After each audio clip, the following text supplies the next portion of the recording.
Қазақстандық татулық пен келісім Ақтөбеде өткен өңірлік семинар осылай аталды. Жиынға Қазақстан Халқы Ассамблеясы төрағасының орынбасары Ералы Тоғжанов, облыс әкімі Бердібек Сапарбаев және облыстық ассамблея жанындағы қоғамдық келісім кеңестерінің өкілдері мен мүшелері қатысты.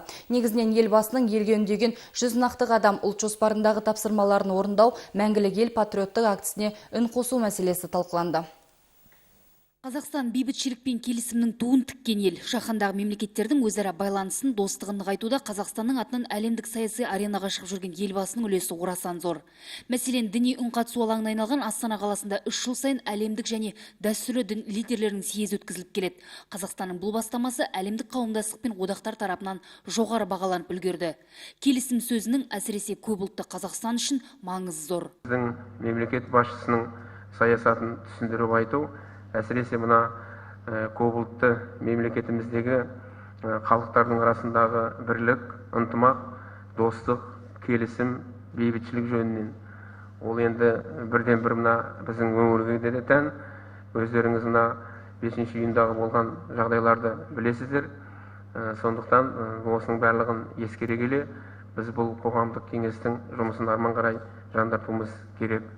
Жалпы әлемдегі елдердің мемлекет болып қалу кепілдігі толеранттық ұғымында жатқан баршаға мәлім. 90-ға жуық ұлт пен ұлыс өкілдері мекен еткен Ақтөбе облысында да қоғамдық келісімнің маңызы зор. Қоғамдағы өзек жарды мәселелердің шешілуіне бірден бір себеп болып отырғанда осы кеңес. Бізде тікесін айтқанда, межэтникалық сұрақ бізде жоқ.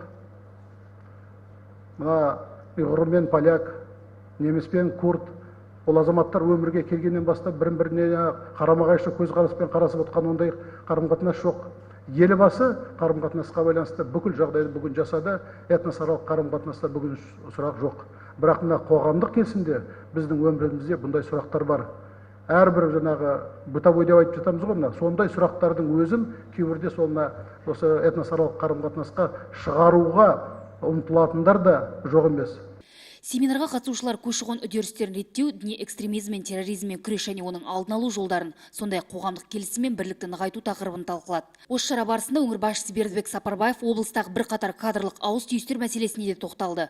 Ол аудан әкімі қызметіне тағайындау үшін міндетті түрде А корпусына өткен мемлекеттік қызметкердің кандидатурасы ұсынылуы тиіс екенін айтты. Бұл заң талабы.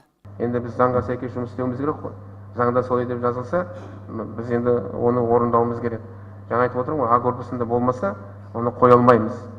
Енді кейбір жастарды қойып жатырмыз, оларға енді мүмкіндік берейік, көрейік, қыздарда билеу керек. Кадрлар сөйтіп дайындауымыз керек, өйтпесек болмайды. Одан кейін ертең әрине олардан жұмыс сұраймыз. Енді жұмыс енді істеп кететін шығар. Істемей жатса тағы да көреміз оны.